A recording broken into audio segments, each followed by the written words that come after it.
नाजरीन आदाब। नाजरीन आप देख रहे हैं न्यूज़ 18 जम्मू कश्मीर और मैं हूँ आपका मेज़बान याह्या सुल्तान।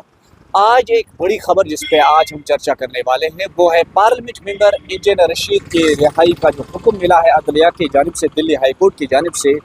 अब नजरें इस पे है क्या आज इंजीनियर रशीद श्रीनगर अपने वालिद यानी कि जो अलील है उनके वालिद, क्या उनसे मिल पा सकते, क्या आज ही वो श्रीनगर पहुंचेंगे? इस तमाम चीज़ों पर हम बात करेंगे और हमारे साथ है AIP के तर्जुमान फिरदौस बाबा साहब, क्योंकि कुछ चर्चाएं ऐसी भी हैं कि वो सिर्फ यहाँ के रिश्तेदारों से ही मिल सकते हैं, अपनी फैमिली से मिल सकते हैं, उसके बगैर किसी से मिल नहीं सकते। इन तमाम मुद्दों पर हम इस वक्त बात करेंगे। फिरदौस साहब, वक्त देने के लिए बहुत बहुत शुक्रिया। आपका भी बहुत बहुत शुक्रिया। इंजीनियर रशीद की जो रिहाई का हुक्म मिला है, एक हफ्ते के तक वो अपने वालिद जो के अलील हैं उनसे मिल सकते हैं, क्या आज ही वो श्रीनगर पहुँचेंगे जिस तरह चर्चाएँ हैं कि आज ही वो निकलेंगे? हम जो हमारी लीगल टीम है वो दिल्ली में है अभी, वो हम कोशिश कर रहे हैं कि उनकी रिलीज़ आज ही हो।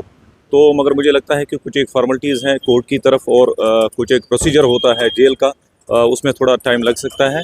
तो मुझे लगता है कि कल ही हो पाएगा या तो आज शाम को। वैसे कम चांसेस है आज शाम तक के। मुझे लग रहा है कि कल रशीद साहब आ जाएंगे, अपने वालिद से मिलेंगे। बाकी जहाँ तक आप कदगनों की बात कर रहे हैं तो हमने सिर्फ बेल इसलिए मांगी थी कि ताकि वो अपने जो उनके बीमार वालिद हैं उनको मिल सकें। तो कदगने जो भी कोर्ट की डायरेक्शंस हैं हम उनको बिल्कुल उन पे खरे उतरेंगे। तो जिस तरह की भी रेस्ट्रिक्शंस हैं और बाकी हमने बेल इसलिए मांगी थी कि इंजीनियर रशीद साहब अपने वालिद से मिल सकें, उसके लिए हमें मिली है। हम कोर्ट के शुक्रगुजार हैं।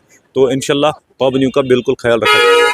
यानी कि जिस तरह मैंने आपसे ये कहा कि कुछ कदगनी होंगी कोर्ट की जानिब से कि इंजीनियर रशीद सिर्फ अपनी फैमिली से मिल सकते हैं, फैमिली के बाहर नहीं जा सकते हैं या मीडिया से बात नहीं कर सकते हैं, इस तरह आप तक कुछ ऐसे इंटीमेशन पहुँचे हैं? नहीं, इसमें एक प्रोसीजर होता है, कुछ एक कदगने हैं जिस तरह से उनको सिक्योरिटी डिपॉजिट देना है, सिक्योरिटी बॉन्ड देना है वहाँ पे कोर्ट में।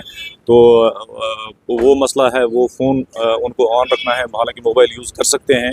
तो रिश्तेदारों से मिलना वो तो ज़रूरी है।